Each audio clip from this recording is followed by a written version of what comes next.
Si vous rencontrez votre vraie flamme jumelle, êtes-vous censé être ensemble? Dans cette vie, nous commençons tous sur le chemin que nous pensons devoir suivre. Mais, en vérité, parfois cela diffère grandement de l'endroit où nos âmes sont censées être.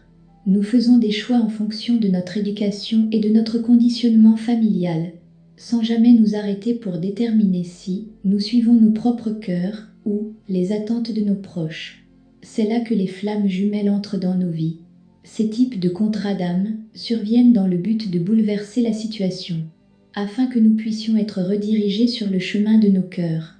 Les flammes jumelles ne se réunissent pas instantanément, car l'amour et les relations dans lesquelles elles se trouvent sont en fait des sous-produits de la croissance et du voyage réel qui sont le but même de l'union. Les jumeaux sont censés déclencher l'un l'autre, mais il n'y a aucun moyen de devenir ce que nous sommes censés être en restant ce que nous étions. Souvent, il semble que les jumeaux pensent qu'ils ont gâché leur relation avec leur partenaire. Ils pensent que pas maintenant signifie jamais, et qu'ils ont fait ou dit la mauvaise chose, repoussant définitivement leurs jumeaux.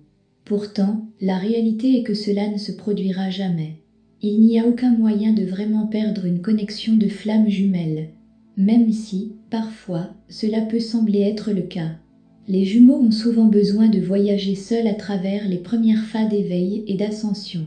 Et il peut donc y avoir de longues pauses dans le voyage et des égos déclenchés. Mais il n'y aura jamais de moyen de vraiment ruiner l'union sacrée entre ces deux. Cela signifie que non seulement tout se passera dans un temps divin, mais aussi que nous ne pourrons jamais vraiment gâcher ce qui nous est destiné. Parfois, il est difficile de croire qu'il existe un plan ultime pour chacun d'entre nous. Peut-être un plan qui a été arrangé avant de venir sur Terre. Pourtant, c'est seulement notre peur qui nous empêche de réaliser la nôtre. Dans la dynamique des flammes jumelles, c'est censé être difficile. Le coureur est censé partir plusieurs fois, et le chasseur est censé se sentir abandonné. À moins que ces âmes ne traversent ces dynamiques spécifiques, il n'y a finalement aucun moyen qu'elles soient suffisamment déclenchées pour s'engager dans le processus global d'ascension et d'alignement vibratoire. Mais il y a une fausse croyance que les jumeaux ne sont pas censés se réunir dans cette vie, lorsque les choses deviennent difficiles ou qu'ils se séparent.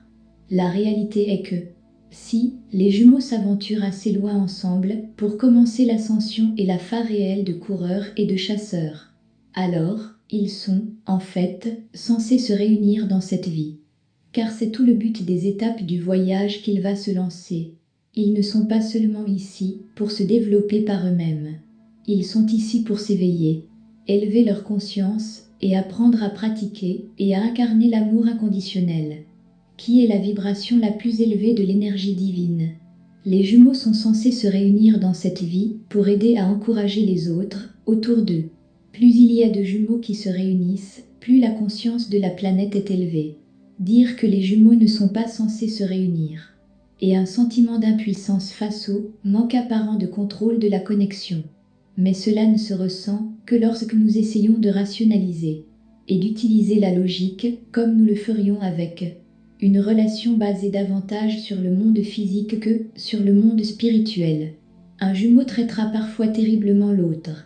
Ils vont même courir. Ils blâmeront leurs jumeaux non éveillés et oublieront que l'univers peut jouer son rôle pour l'éveiller. Lorsque cela se produit, il devient plus facile de dire que ce n'est pas censé être, ou même que peut-être cette personne n'est pas notre jumeau, tant que le chasseur se sent encore blessé par le comportement du coureur. Il n'est pas encore prêt à donner l'amour inconditionnel pour son jumeau. L'un des buts de la séparation et de l'union n'est pas seulement de se déclencher, afin qu'il puisse franchir les étapes du développement de l'âme, mais aussi de tester et d'apprendre comment avoir l'amour inconditionnel l'un envers l'autre.